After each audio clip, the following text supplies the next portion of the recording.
is the all-new Brackett Show. Brackett Show.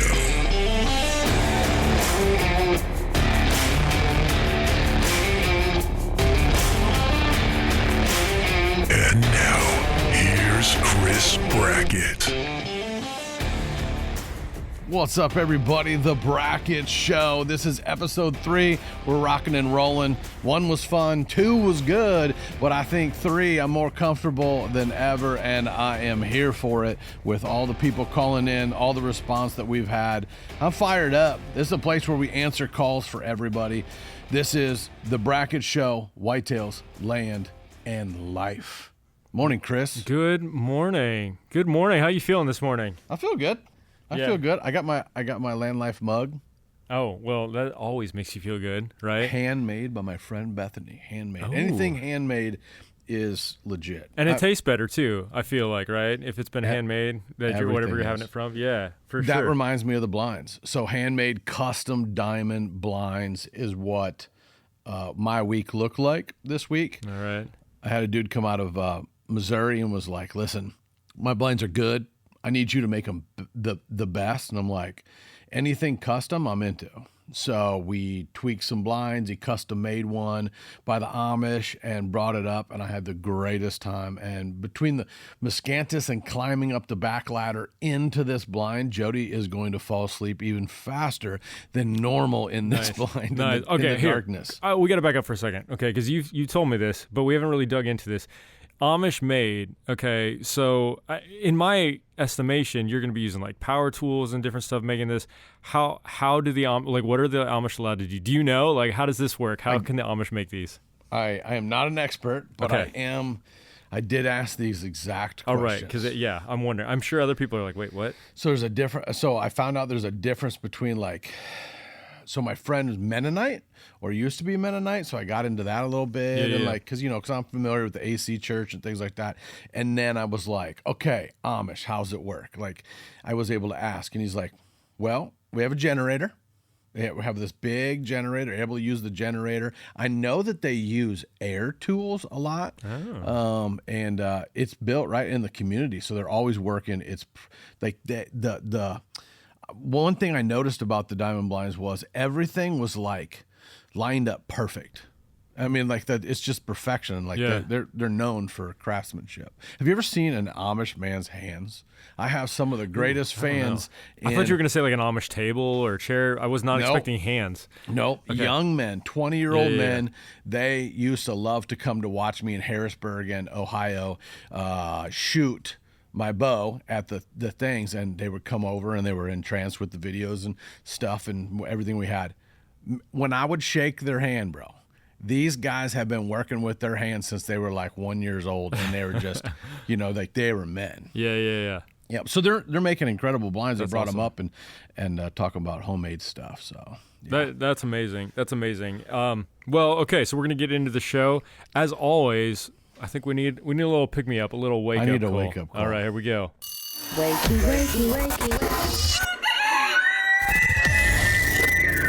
Wake up. Oh my goodness. That fires me up. Makes me want to bugle. Yeah, man. Well, wake up call. Who's the wake up call? That's the first caller of the day, and it's brought to you by Hunting Day Coffee. It says right here, now therefore, please take up your weapons, your quiver, and your bow, and go out into the field and hunt game for me. Genesis 27:3. This is Hunting Day Coffee, full of flavor and character. Thanks for bringing us and waking us up. Everybody needs coffee in the morning. Hey, Chris, what's up, bro? My name is Ted, and I'm calling from PA. My question is to you is, when you're making a mock scrape, do you prefer using a vine or do you prefer using an overhanging branch? I was just calling to see what your experience was with that and if you got better results from one or the other. Thank you for taking my question, and I hope you use it on the air. Good luck, buddy, and thank you for all you do. Man, I love the appreciation. Like, I think we're on to something with these phone calls and hearing everybody's voice. Well, I'll tell you what, I use both. I still use both. I'll always use both. There's something about the vines. If you don't know about the vines and you're just tuning in, I keep them in the back of my truck. When I find a good vine about the size of, like Plex pipe, I'll cut that vine. I'll cut that vine into sections of 6 to 8 foot. I'll carry it around. I'll customize it. Chris, this is probably all Greek to you, but I'll take my DeWalt drill and I'll drill a hole through it. And I keep wire with me, right? The wire doesn't hold any scent. Hey, let me. I gotta pause you for a second. You just called me out. Like, okay, so this is not Greek to me. Like, I work with my hands. I build stuff. I've done a lot of stuff. I just haven't hunted. So you got to teach me on that. Do you know what a scrape is? Well, yes, basically, but you're going to share more detail. So that part, yes, you're not wrong. That part is Greek to me. But you're like, this is Greek to you. This is probably Greek to you. I use a DeWalt drill. No, I'm like, well, come on, man, give me a little credit. No, not power tools, but the fact that I'm not Amish. The fact that excrement and urine go into a dirt hole scratched out by the hoof of a what do they call it? An ungulate deer, whitetail deer in North America, Pennsylvania, and Illinois, scrape with their hooves and then pee on their hocks in the back legs while leaving scent on not only the ground, excrement, and pee on the ground. So it's visual stimulant because they scratch all the leaves and dirt out from an area. It could be huge. The more they use it, the more they get wound up. And then they have glands. I forget how many glands the deer have, but they have eye glands and by their antlers and all these little places that they rub on a thing that is normally 4 foot off the ground, being a branch or a man-made substance like I think they're some type of grapevine that grows in the woods, that you'll find them randomly, and I look for one about the size of a plex pipe, and then I drill a hole through it. That all about the drills, Yes. So you drill through it, and then I take the wire and I make a loop. I'll cut the branch up top, could be 5 or 6 foot above me, and I'll put that loop over and I'll twist that vine and or stick and or cedar branch and or pine, oak, something that normally holds its leaves or scent. And so I use both of them to make mock scrapes. I do them early in the year, and I actually pee in them to start them. Where I want that deer to stop, I set the camera off to the side to be sneaky, and then hopefully the bucks and the does both touch the hanging down branch or vine. And the question was, do I like the vine better or do I like the branch better? And the answer is I use both of them. And the cool part would be if I want to create a little scenario where my blind is and I've got the hide and seek game and the blind set and my tree stand set, I will actually do a vine here, and then 5 to 10 yards away, I will then give them a cedar branch or a pin oak. Pin oak holds its leaves, so I'll use like a pin oak or an oak or a cedar. The deer love cedar for some reason, or a pine, and I will do the same thing, and I will hang both of them. And different deer do different stuff. I think the more the merrier. I don't like the rope. I don't like the rope thing, even though a lot of people do. I'm not into having the hemp rope. So you're good to go. Caller, you're good to go on the either branch and or. Just don't use, remember this, Chris, just don't use poison oak. Oh my goodness. Vine. I can imagine. Oh man, that reminds me. So, I've been at a lot of music festivals, and I was with my 2 younger brothers. We were in high school at the time.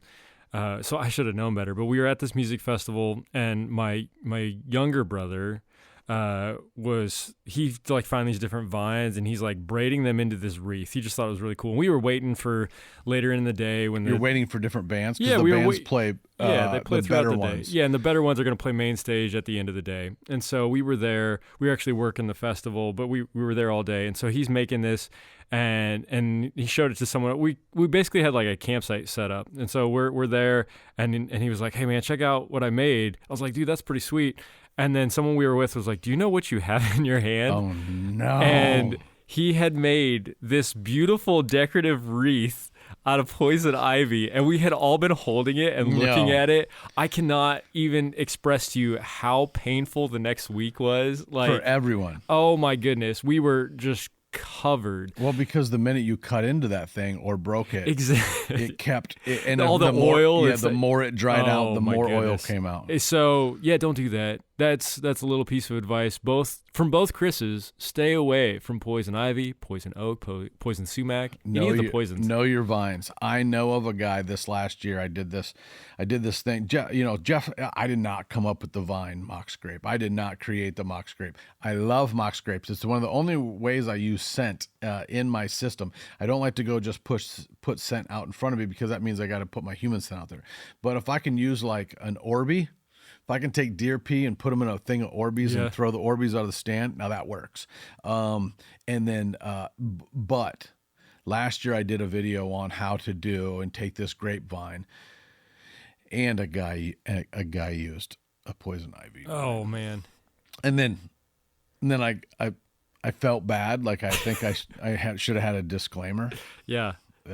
Yeah. Yeah. So I mean, the more you know, right? Hey, it's worse in the fall though. Like those vines, what you're talking about was yours in the summer or was it in the fall? Because it would have been in the sun, coming up on the fall. I mean, I've got it right now, but it's where it comes into the fall and the poison oak and poison ivy leaves start changing color. Yeah, and that's when it's like super toxic. Oh man, it's like 10x. It's only been a handful of times that I've gotten poison ivy, and it seems like whenever I do, it's like just awful, and I have to like get a shot, and like it's a whole thing. So what I would want to, I have all these things in my brain that I've always wanted to like find out more, right? I got these things I'm going to ask Jesus, I'm going to ask God when I get there. One's dinosaurs, the other one's like whitetail bucks. Why can this buck I put so much of my life into just run out and get hit by a car, by a lady just driving down the road? Whitetail bucks, I got a lot of questions with heaven and creation and whitetail bucks and things that are supposed to happen, and I got a lot of them. But one of them that's on that list is why were mosquitoes made, and then poison ivy, poison oak, like that whole situation. Man, it's because of the fall. There's no, I mean, it's because there's sin, because I see no positive purpose, right? But I can't just like Jody's in the other room like, way to go, Jody. Like Adam and Eve, and it's our fault somehow. Oh, for sure. Welcome to sin. Welcome to the sinful world that we live in. This is our entire episode today. So thanks for tuning in. Way to go, Eve. Man, no, that's not on Eve. It's on all of us. It's on all of us. But hey, this is a roundabout way of saying this was our morning wake up call. Which, if you want to call the morning wake up call, you can call. 309-761 land. Yeah, so 309-761-5263. The land line, not. The guy says I owe him like a beer or some coffee. Oh, we can make that him. happen. Yeah, he's like, I told you to call it the land life, and you did it. And I'm like, so shout out to you. Yeah. Oh, it was a great idea. It was brilliant. We didn't think of it. As soon as I heard that, I was like, oh, that's amazing. I did not think of that either. It's beautiful. Yeah, I love it. Okay, well, we're going to get into some more questions that we got from the landline, and this might actually apply to something that you were just talking about. Hi, Chris. Kevin from West Virginia, traditional hunter. Want to know if you believe in all this cover scent gimmicks, or is it just best to play the wind? Thanks. We got a trad hunter. That's the new buzzword, just to let you know, Chris. So I listened to I'm friends with the guys from Hunter podcast, and Jeremy's a trad bow hunter in some things. And so traditional bow hunting, which is like a recurve or a, what's the other one? I can't even think of it right now. A stick bow. So you got a long bow and recurve. So he's a traditional guy, and his question was about cover scents. Yeah. If you, as he put it, if you buy into the gimmicks, or if you don't believe in it. I am a play the wind guy. If it is not a constant wind, like we talked about in episode 2, I am a study the wind guy for your area. West Virginia, Ohio, Southern Ohio, Kentucky, you guys got hills. You got a lot of big topography changes. You got a lot of thermal situations up and down the mountain, the bottoms of side hill, 3/4 hill. You got a lot more in your equation to outsmart that big buck, which just means that there's more places for scent to go. So here's what I can say about, scent killer is sodium benzenol. I mean, literally it's a baking powder, mixed with water. Does it kill human odor at Rutgers University? 99% and all this stuff. And then, nose jammer. And then, my answer to that is I don't wash my clothes for years. Blood all over them, dirt all over them, covering up the UV of the detergents that we use. Do I think a good human scent cover type, get rid of all human scent, does it work, like that kind of thing? I think if that gives you confidence in music playing, in talking in front of people, in hunting, if that gives you a advantage with you being confident, then I say do it. I say use a cover scent, but boots on the ground, things like that, I'm going to use natural stuff. I'm going to look for stanky mud that's down in a bog or a creek. I'm going to look for natural scent stuff that could work as a cover scent for my boots and things. I wear my boots that I wear farming, and I wear my boots that I wear, out on my farm when I hunt. So for me, I am not a cover center. I am a get off the trail downwind. I'm looking at those molecules that are on the trail that are falling off my being. And then I look at that humidity, and I'm just not a big one. I'm not a big one on cover scents or nose jammers or any of that. Play the wind. But if you find something that works, that gives you that confidence will take you way further than really anything. I think that's right in life, and I think that's right in hunting. So if it gives you some type of confidence, do it. And I don't believe in any of the gimmicks. Zero. I mean, you have science. Do you know about oxygen 3 molecules, O3, which is an unstable oxygen 3 molecule that adheres itself and changes the structure of a molecule, that if you have human scent, the O3 will capture it, and it's created by a storm or created by a little storm with 2 plates or some type of combustion. It happens when you get lightning strikes in nature, and so it eats human scent. Does it work? Yep. Will it help? Maybe. Science-wise it does, but no real cover scents. If you want to go cover scent, man, you go with like bear scents and get like cherry or loganberry and cover yourself down and smell like bubblegum rather than a human, and you're going to have just as good a luck. All right. All right. Hey, Chris, Tim from Bismarck, Illinois. Another question, stands and stand placements and, hunting out of a blind. I see a lot of guys say they have to have blinds up in the air. I see you put a bunch on the ground and kind of brush them in, hide them in. I've seen what's better, or, what your experience is with it being better. If it's, if the deer still come by it close, it's on the ground or, everybody's got to get them up in the air. I got one on the ground, one up in the air. See what difference it makes this year, but kind of get your idea on that. And then we hunt a bunch of ladder stands also. I don't know, 15, 20 foot up in the air, if that's sufficient enough for where your thoughts are hunting ladder stand compared to, some kind of lock-on stand or I like being sneaky, or hanging stand or a climber. Kind of get your ideas on that, what you hunt most of the time. I know you hunt both, but anyway, thanks a lot for everything you do, man. Appreciate it. I appreciate you. I'm sneaky. Chris, I'm sneaky. I want to be as sneaky as possible. So every bit of topography lays where I lay out my property or do a consult on somebody's property, I'm looking for enter and exit no matter what. I learned a long time ago from Mark Dury that you pick the tree, plant the food plot around the tree. You pick the location, you plant the food plot around the location. You look for a pinch point, you look for some type of situation that you can be that 13-year-old kid hiding from your brother, hiding from your buddies. You want to just be the sneakiest sniper type situation that you could ever imagine. And so that takes me down to, I have a series of things that I use. I will, a year ago today, I went in and shot and just grazed 180 something inch mega giant deer.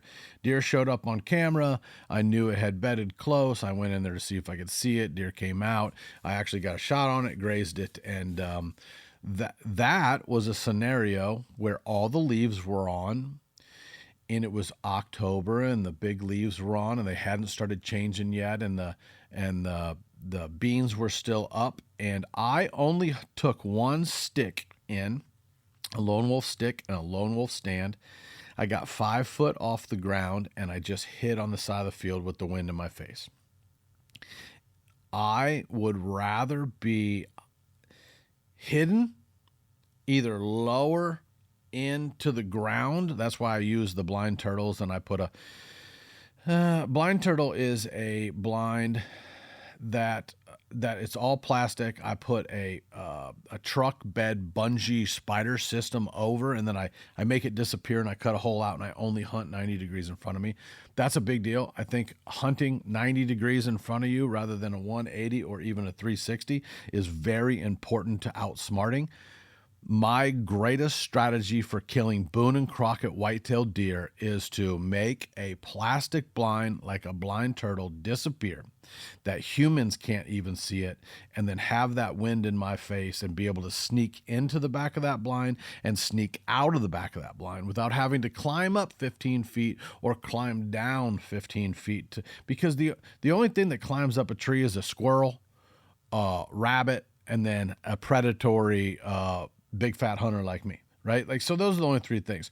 And so I'm surely not, unless I'm wearing my little tail, like a little tail or something, look like a big fat raccoon, I am not going to fool 30 deer on my food plot by climbing 15 foot up in the stand and 15 feet out. Now, Jody, maybe. She's a little bitty. She would climb up there. So I'm going to try to stay as low as possible, not because I'm scared of heights, but because if this coffee, for you that are watching on YouTube on the channel, if I sneak up, if I'm this cup and I'm sneaking up behind this blind, I can get in and hunt this blind for 3 or 4 hours and out of this blind without spooking anything in front of me.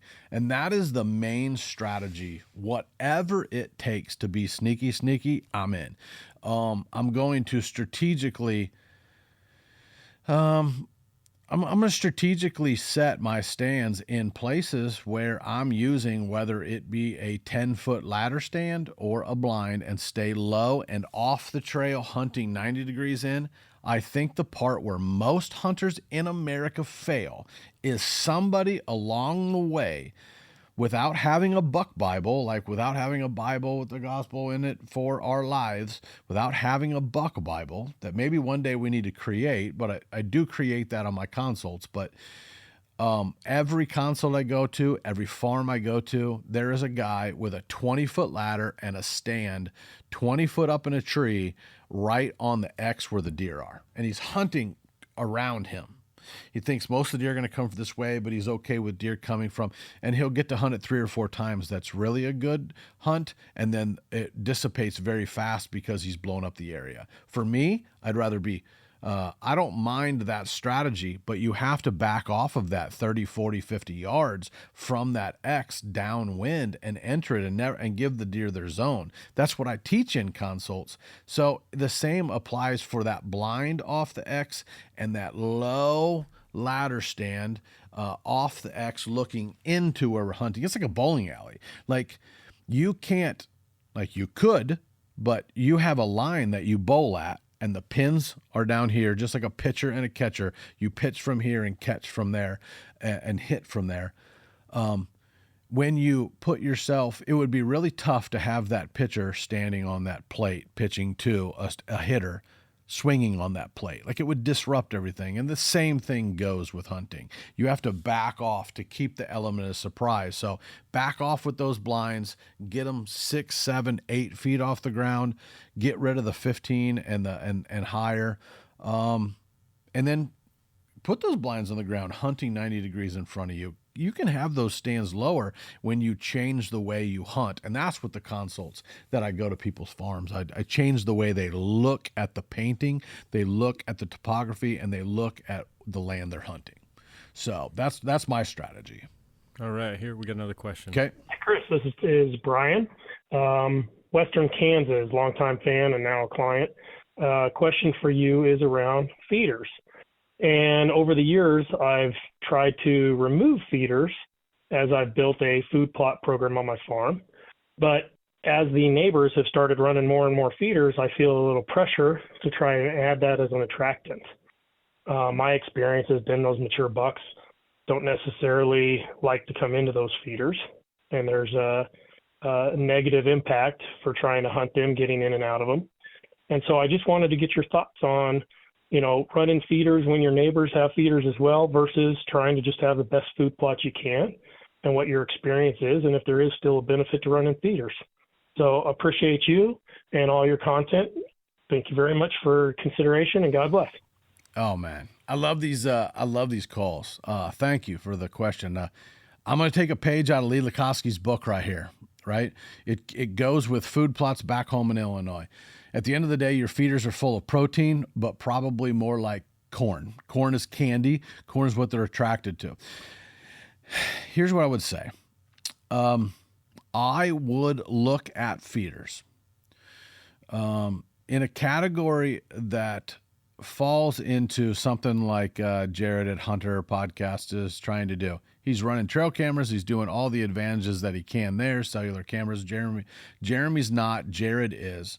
And then Ohio is a feeding, baiting state. So what I would do is Jared's trying to dominate this big farm in Ohio. Use him for example because I know a little bit more about the farm.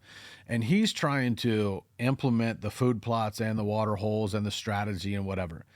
He is not going to have the drawing power that your neighbor or his neighbor is going to have with a giant feeder or corn pile.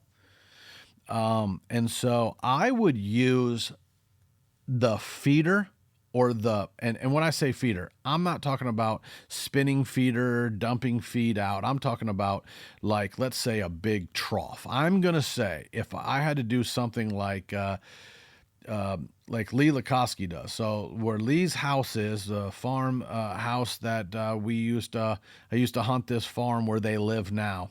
That farm close to the house they now have this big giant feeder, but they used to just have a big trough, and they would keep that fed all year round. Where is that located? In the middle of 500 or 600 acres. So I think the answer, the best way that I would describe, if you're wanting to get away from feeders, don't hunt the feeders, hunt the plots, but the feed program that you should have is you should look at it as a destination hard crop plot like I have. On my farm, I have corn and beans standing closest to my house and around my home that I don't necessarily hunt that unless all else fails and I have to hunt that. That is the destination place. And I think that to compete with the neighbors, that you need to have a big trough system or a big way to feed. But bucks are not going to be scared of either corn on the ground, feed on the ground, or feed on a big open trough. And I think that you need to pick locations on your farm that you don't hunt, that you only feed, and then hunt those deer coming and going from those big areas. Because if you're not feeding and keeping them fed all year, not baiting, but keeping them fed all year, I think you're doing yourself a disservice and you're shooting yourself in the foot, because the neighbors are going to feed them and hunt over the feeders. If you just had these big feeders closer up to the house, closer up to these areas where they're spending longer time traveling through your property, that, from their bedding to this and coming through the clover and coming through the green plots, you're still going to be able to keep your integrity of your hunt, but still feed the animals to keep them on your property. So that's your chess match, and that's your mouse trap rather than allowing them to go, well, I want some easy corn, and going over there to eat it and come back. And same thing with Jared. If Jared asked me for my opinion or did a consult with me on the property, I would show him how they're up on here coming through the plot, but their destination is this big giant,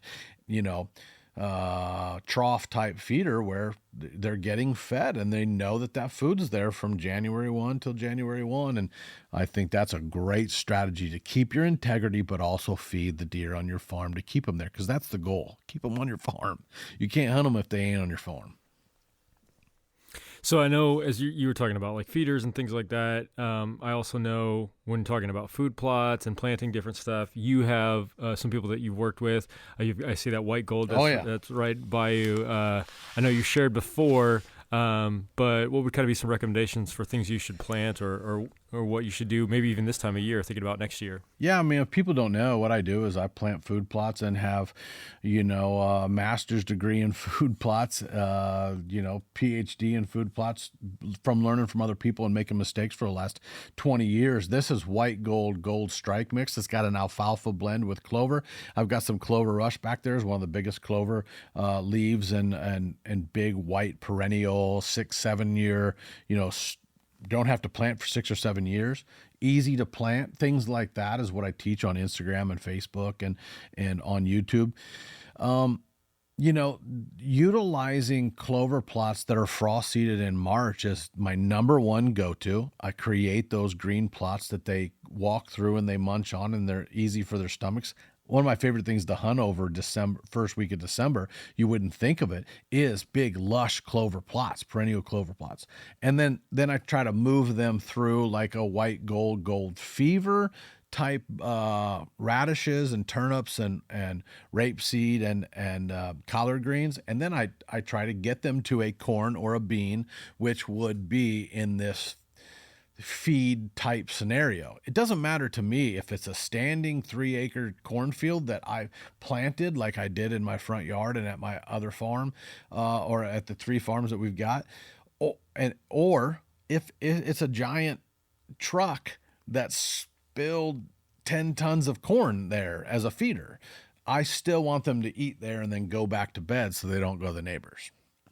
So I love white gold. They're my guys, and you guys check them out at White Gold Deer Feed. They've got minerals. They've got all kinds of cool blends. They've got a lot of Chris Brackett Land Life, different blends that I've come up with over the years, and they've supported everything I've done for the past 5 or 6 years. So awesome. Yeah. Hey, Chris. This is Donnie from Willowwood, Ohio. The question I wanted to ask you is how you dealt with everything when it fell apart, and how did you find God, or did you have God the whole time? How did he help you recover? And I just was curious about that whole process, and how is your faith now? Did it help you going through that and make your faith stronger? Pretty much just wanted to hear what you have to say about that, because I think the world, when we want everything, but how is it when we lose everything? Hope you have a good day. Thanks. Yeah, what a great question. I love when people get intimate.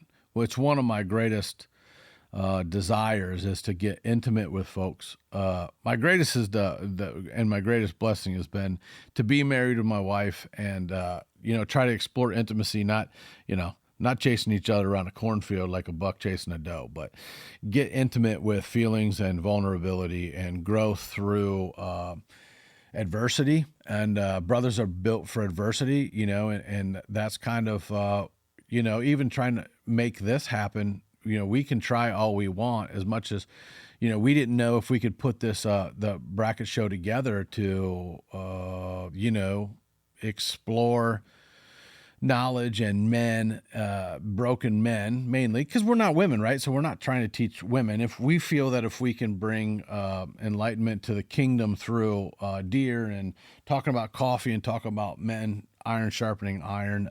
Me and Chris are both believers. Yeah. And actually have both chased our dreams and traveled all over the country. Him singing and playing music, right? Yeah. That's always been a passion of mine. I've been able to do some other like film stuff and things, but yeah, music's always been something that I dreamed about doing and love being able to do. And so if you know my backstory or just tuning in or whatnot, I've been a superstar for 20 years in the outdoor world. My dreams were big when I was a little dude. I wanted to buy a camera and I wanted to win the biggest biggest awards in outdoor television. And it wasn't ever to win the awards for me. It was more for the little guy.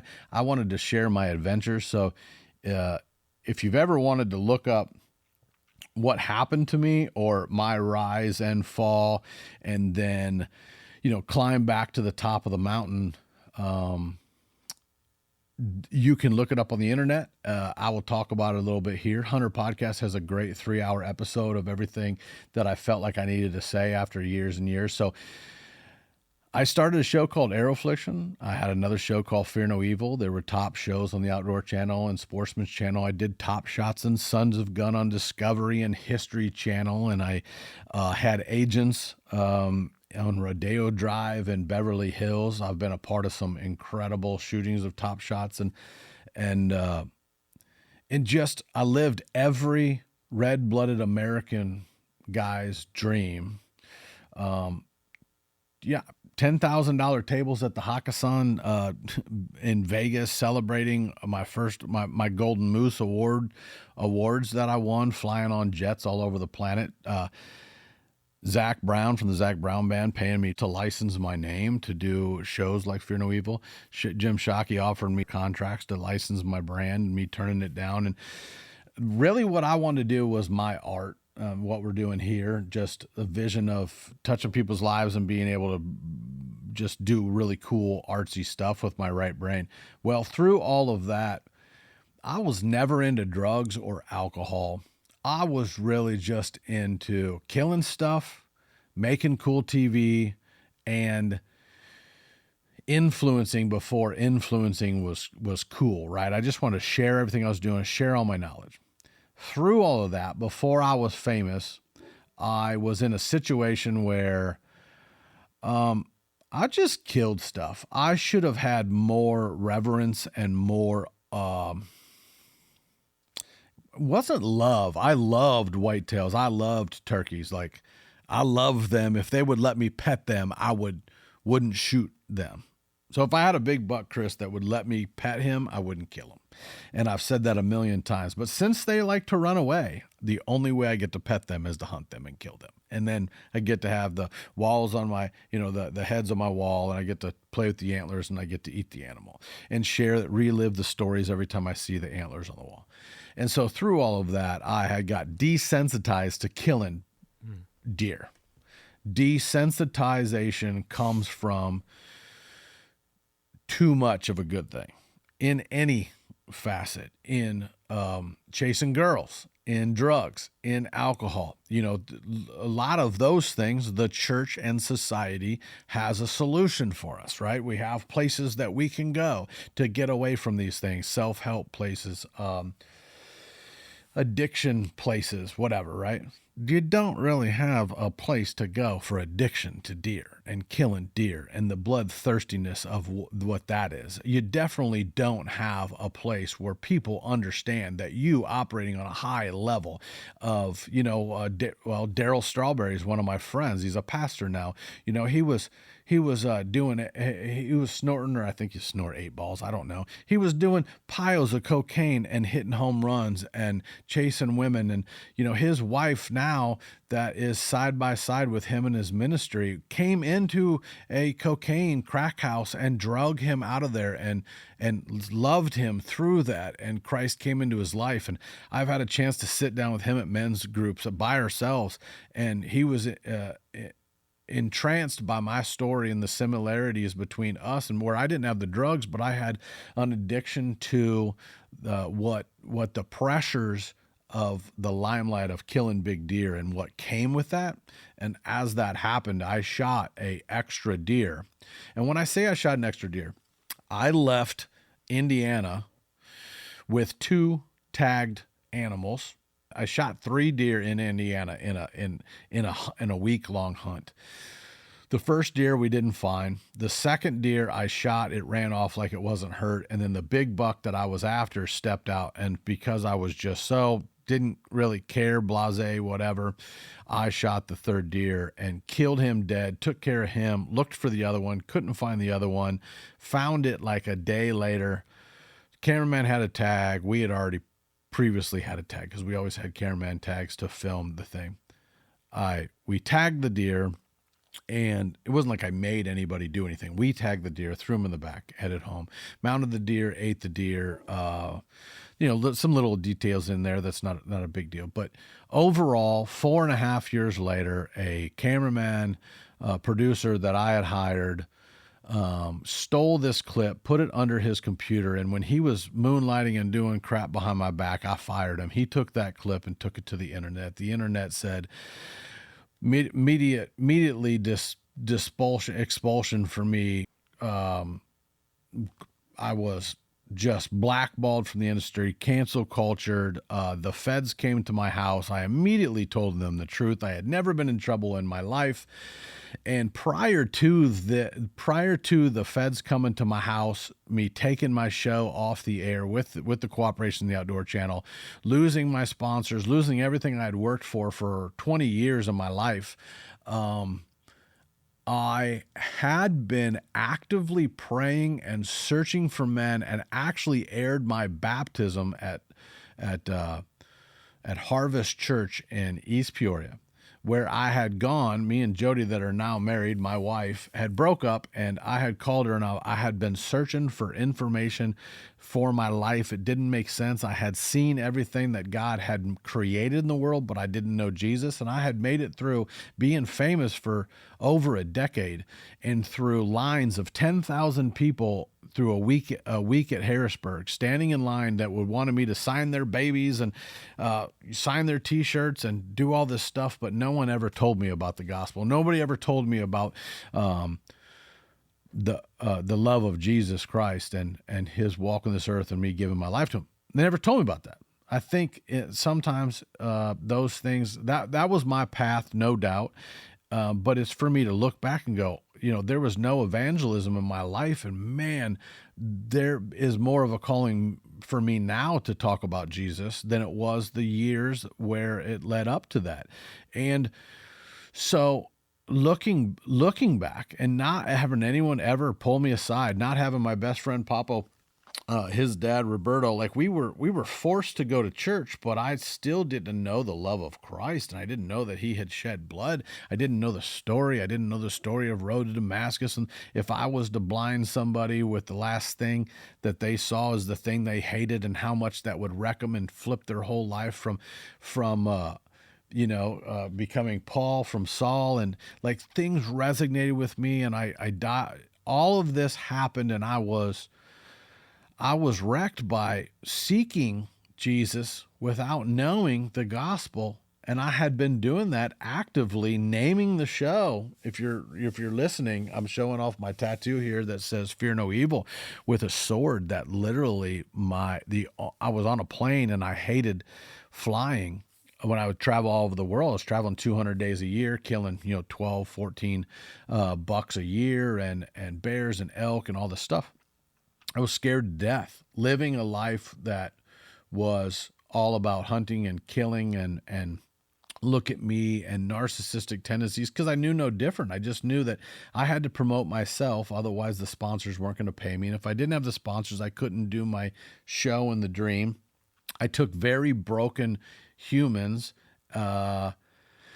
and did after my father, that's now passed, but my father was very much like he wanted to save people. So he would put together these broken people and try to help them, but really what he really needed to do was tell them about Jesus. But he himself was so scared of that relationship with Jesus. And so if you can trail everything that I'm saying, everything came crashing down. But I had, prior to that, 3 years prior, aired on Fear No Evil, had been seeking the love of Jesus without knowing it, my path, and literally said, like, use me, show me. And had actively been in the church, actively been pursuing men that would be there for me, while trying to show people like my cameramen and people I was around. I had been trying to show them how to live the gospel, even though I didn't know how. And so I was more like that group mentality, like, hey guys, I'm finding this over here. Hey, let's go. I named the show Fear No Evil. I was chasing, I was praying, I was actively seeking, at the same time battling, sin and essentially sexual lust, and, the Instagrams and the Facebooks and the attention, and the, girls are pretty. And my dad taught me to chase woo-woo girls and Dallas cowgirls and all these things. And I'm cool with the vulnerability of talking about all that, but I had started to know Christ 3 years before.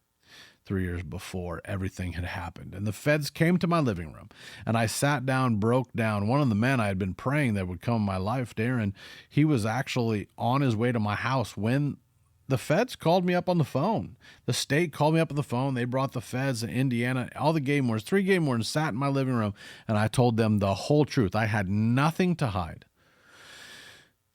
I gave them the deer. I didn't hear anything else. I was selling things in my life to survive. And 10 months, 11 months later, 4 years and 11 months to the day of the incident when I killed the 2 deer, I was charged with felonies. And now I had to beat the felonies. And at that point, I had nothing in my life. I was in the Bible, listening to the Christian music, and I had devoted my life to Christ, and I had then truly, even though I was baptized and even though I was saved, I was truly remembering why and what he had for me through the story of Job, through Matthew. Do I not provide for the birds? Will he not provide for me? My faith became concrete in the foundation that is who I am now.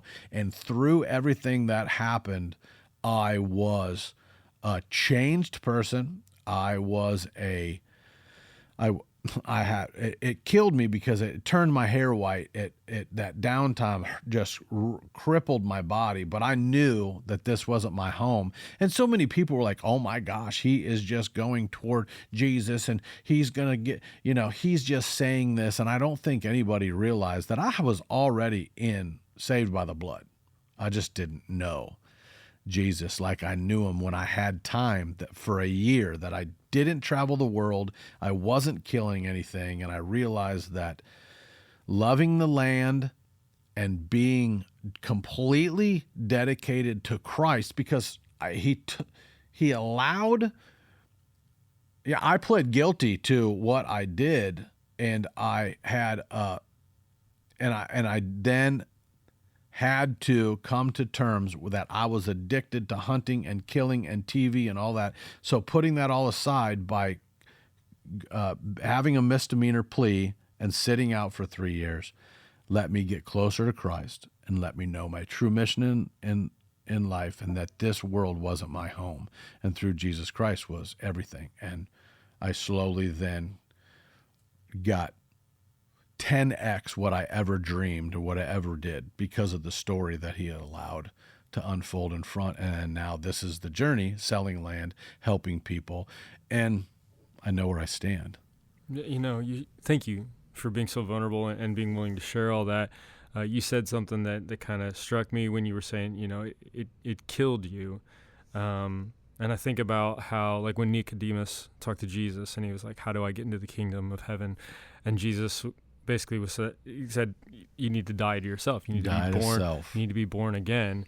And I think you had, in a very real way, that experience of, like, you were self-sufficient in a lot of ways. You were kind of at that mountaintop. I don't know if you would have been able to see as clearly your need for a savior if you hadn't felt helpless. I know I've experienced that in my own life, where, like, I can take great pride in my abilities and opportunities that I've been given. And it's a lot easier to take credit and not rely on God in those moments. But, I commend you for using this experience. Not that you were free from any guilt in any of this. Like, it wasn't like you were completely like devoid of doing anything wrong, in the sense that you talked about how you were kind of brazen, and you kind of had almost like a bloodlust. Yeah, I just didn't care. And you were just kind of indifferent. And I think, sometimes it takes pretty extreme things to wake you up out of that. We all get a 2x4. We all hit our knees. Like we will all go through it. And, being beat down has created more heroes, Jesus heroes, more, God has used more people that have fell than he ever has people that have walked that straight line. Like he has just used them for things. I mean, Paul and Saul. And if you don't know, that's what we're here for. Reach out. Like I've said it all along, like I'll talk to you about anything. Like a deer doesn't mean anything without your soul. And it saved my life. It saved my life. Me getting in trouble and pulling from and not doing the show saved my soul. I mean, I only have so much grace. I'm human. I don't put on an act. I don't patty cake. I lived my life for so many people to make them happy. I don't do that anymore. My wife is my only obligation literally on this planet. And the rest of it is I pick and choose when I'm healthily filled with the Holy Spirit in my life. My cup is full. Then I can give. Then I can tithe. Then I can, whatever. I know my calling. My calling is not to load up a truck right now and drive to North Carolina. That's not mine. Mine is to work with you on this and on Facebook and on Instagram and use things that could be used for bad, for good, to talk to men, to say it's okay. And I challenge men when I go speak at churches and events, and when I, do consults and whatever, we end up inevitably getting into this. And I tell men, write down a list. Everybody in this room, write down a list as a red-blooded hunting American man. Write down your list. I've done the whole list. I've done, as long as it don't have to do with drugs or alcohol, I've done the whole list of desires. Hunting Milk River, Montana, killing elk, screaming in your face, moose, Alaska, all this stuff. The most beautiful women in the world, and chasing them, and lust, and like everything. And I will tell them that Acts 20:24 just tells us that our life isn't our own. To finish the race to the glory of Christ, to glory of God. And there's not a lot of people that men listening right now can say, well, I'll tell you what, I believe, I look up to Brackett. I've seen his life. I've seen this. I think he's arrogant. I think he's humble. Whatever you think of me, it doesn't matter. The facts are the facts, that I've done the stuff that we've all dreamed about. I've lived the life that I wanted. God allowed that. And then he said, that's enough. You're going to tattoo fear no evil on your body. You're going to tell me that you love me. You're going to tell me that your life is mine. Then I'm going to use you. And then I'm going to reach millions of people. And I think also of Galatians 2:20, where I've been crucified with Christ, but yet I live.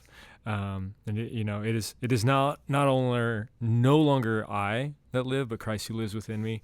And I think, I know of myself. I can speak for myself, right? I'm not perfect. I'm like you. I think you talked about earlier about continually being sanctified. Progressive sanctification. Yeah, but by God's grace, he is working through you, and hopefully working through even this episode. There might be a lot of people that know some of the story, but maybe know a little bit more. And I think the thing that you would want people to take away from it is not just how the feds came, but like how your life has been changed afterward. Yeah, I mean, even when it came down to deer, I mean, you asked my buddy has come to Christ, and, he still battles. He thinks his thing is alcohol, and it's really just not. It's surrender. I'm just like, yo, bro, you just got to surrender. He's like, I can't give up all of it. And I'm like, oh, you can give up all of it and then some. I've been there. I've been on the floor. I've been to the bottom where I don't want anything. And even with whitetails, like I was convinced I didn't care about hunting them. Like they're the devil. Like I wanted to stay away from them. Mm-hmm. What I really realized was God wanted me to go hunt whitetails. He just wanted me to do it with these new eyes. Now, the problem with having new eyes is you see everything.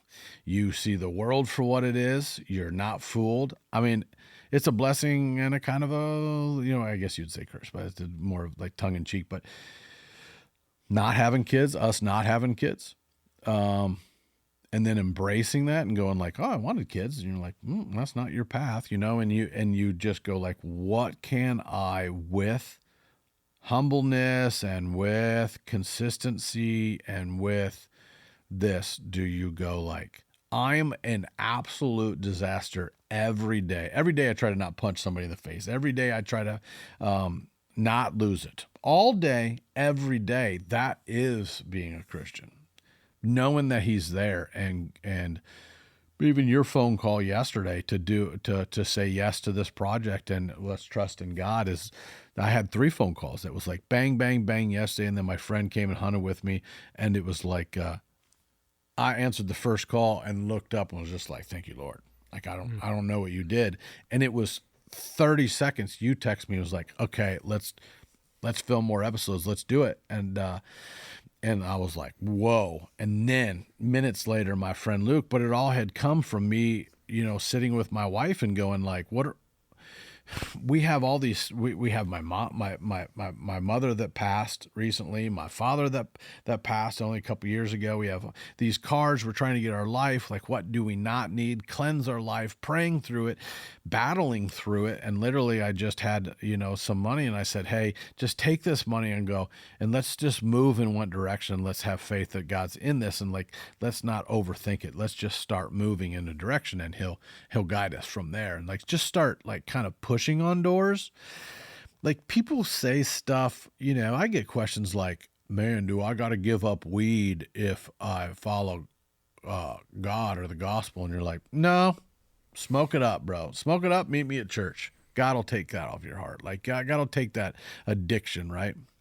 Whatever it is. I don't care if you go have drinks before we go to church. Like, your life will change after he's in your heart. You don't have to get perfect to get with God. It's the opposite. You're going to want to be. Yeah. You're just going to want to sacrifice for him because he just loves you so much. Yeah. We love because he first loved us. And I think that's what you see. If you really like someone, if you love someone, you want to do what they love and what they care about, right? And so we know that God loves us and he cares about us. He created us. And so we want to show that same love to others. It kind of changes the way, I know it has completely changed the way that I act. And, I grew up in a Christian home, but it wasn't until like I was able to really understand what that meant for myself, that kind of changed. And then also to kind of have that faith tested. It's really easy when like everything's going great. Like, yeah, sure, I'm a Christian, like God's great. But I think that when you face trials, like you talked about the trials that you face, it's then when push comes to shove, like, okay, what does your faith really mean? How does that look in your day-to-day life? And when you've got nothing else to fall on, when you fall to your knees, then that lets God, really work. And if you can let him work through you, that's when the really amazing stuff happens. So even golfing. Like, I'll see young guys golfing, and they're mad, bro. Like, they are so mad. They didn't hit it perfect. They didn't do this. And I watch my nephews get mad because they don't hit home runs every time in baseball. And I watch men around me just get so mad at all these things that they can't control. And I look at them and I go, buddy, I will promise you that whatever you're mad at is not as bad as having the feds come to your living room. Whatever you're going through, put yourself in a position that everything you worked for 41 years of your life, your destiny, your God-given right, this country and the government's great and all this stuff that you worked for 41 years, everything except for my mother, my father, and in that I lost my father. And then soon after I lost my mother, but I have my sister and my nephews and now my wife. I would have never been married to my wife if all of this didn't happen, and I wouldn't know who my true friends are because I lost 98% of the people. If you think that you're having a bad day, put yourself in that shoes, and it could be worse. You could be dying of cancer like my mother. You could have fell from a stroke and been laying dying on your floor for 3 days, like when we found my father, and then having to, come to Christ through fire. I think that's what happened to my father, and having to deal with those, like those are real issues, and having to go to baseball games and travel baseball games and this stressful, crazy life. If you're listening to this right now, what's on my heart to tell you as the Holy Spirit of just old man knowledge with a white beard is, I would take time this week hunting, and I would just take your hat off while you're sitting there and your bow's hanging. And I ask you you don't even have to close your eyes, but look around you and look what you're blessed to do, and take that extra time going an hour early to the stand or to the blind. And I ask you to just talk to God, whether you believe in him or not, whether you think that God's this or that or whatever. You just talk to them, and you know that Yahweh and Jesus Christ and the Holy Spirit and all three of them work together. If you just take that time and sacrifice just that little time to talk to him and just say, I don't know where you're at. I don't know where you're, if you're real, if I don't know that, if you don't know, just start talking to him. Just start talking to him and tell him to show you, and have people come to your life. You have to pray for men to come into your life. You have to pray for shows like this to make the hair stand up on your arms, and to make your heart understand the things that you've been searching for. Most of us have been searching for something for our entire lives, and we've been failed by our father figures that gave us life, because they are our dads. They are not our father. Our Father is in heaven. And the only way to him and through to eternity, and to actually be able to guide in this vote that's coming up, and in this family, to direct your children and to be there for your family and to put your priorities, you can't do it. Let me just let you know, you can't do it. I'm pretty smart and I'm pretty controlling, and I can play the odds with the best of them, but I can't do any of it without him. So I'm gonna put it on you. I'm going to put it on you to just pray, and we'll be praying for you. And we want you to just go out there take 10 minutes, take an hour. And I hear so many people, man, I'm closer to Jesus. I'm closer to God, 20 foot in the tree. All right, I'm putting on you. If you really are, then you're going to start talking to him, because there is a point where you need to be in a iron sharpens iron men's group talking about vulnerability and Christ in your life, period. And if you think deer hunting's fun or shooting a booner's fun, do you know how fast that God can change the destiny of killing a giant, or if that arrow hits the lungs or wherever? Like, your life will change fast. You think, if I kill this Boone and Crockett deer, it's going to change my life. That ain't nothing. That ain't nothing compared to giving your life to Christ. And then it doesn't matter if you kill a giant deer. Do you know how easy it is for me to set up a farm and kill 2 big giant deer? They do not win. Why? Because I know that Jesus has given me the brain and the patience and and God, Jesus, the Holy Trinity, whatever, has made my mind clear enough that if I made it through what I made it through when the feds came and I lost everything, that figuring out 2 big giant whitetails that make my heart pound ain't nothing. Like, I know he's got it for me. And if he doesn't got it for me, I know that I trust him through it, and I'm going to have the greatest season ever, even whether I wrap 2 tags around something or not. It's more than just shooting a deer. Like, I don't know. As much as we love the arrow flying through the air, like the arrow flying through our heart, and just getting that wake-up call. That's it. That's the lowdown. That is the lowdown. Hey, we appreciate you guys listening, tuning in, checking out. We want to hear from you again as we wrap up this episode. Once again, we have the landline. You can also send a message, type in a comment, whatever, on YouTube, on Facebook, Instagram. We want to hear from you. We want you to follow, and just let us know what you think of the show and think of even this episode. We'd love to hear more. I don't know if there's anything more you'd want to share. Well, I want to tell them about the Lowdown. This is the super fast, high-speed trail camera viewer. Lowdown makes it possible. They're in Wisconsin. This is a really cool way to check out SD cards, and just, it speaks for itself. Check it out. It's right here. It's a tablet that's incredible for SD cards and trail cameras, and being able to deposit a card and then onto a bigger card. View it on the screen at your house by hooking up a cable. I think they got a plan right now where it comes with a cable for you, and you can hook it up to your big screen while you're you're in camp showing off all your bucks to all your buddies. So thanks for Lowdown to being a part, making this happen. And then we just wanted to tell you about Go Land Life is my website. I want you to subscribe to any of the social media platforms. Chris Brackett Land Life. I want you to check out 321 Studios, which is Chris's studio, making all this happen. If you're looking for commercials or anything production, that's your place to go. Trust him. He's awesome. He's making this happen. And then my job is to sell you land in Illinois, consult on land across the country. If you're buying or selling a farm and you don't call me first to help you find the right broker for you in each state, you're crazy. You're missing out. I would love to drop knowledge on you and help you find the perfect place. I'll make it better and easier for you. I also do consults all over the country. Book about 20 or 30 of them a year, roughly between $3,800 and $7,500 a year. And then I coach you through it and we develop your property. Go to golandlife.com. Follow on Facebook, Instagram, hit me. I'll send you whatever you need, man. We just love you to death. We reach out to us if you got a question.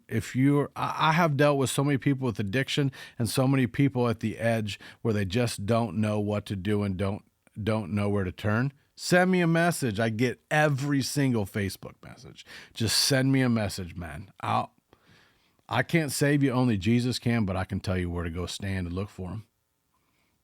Right? Amen. Yeah. Cool episode 3. I don't really know if there's anything else to say. That's kind of like a good place to end to get us even through the week, brother. Yeah. You know what? Yeah.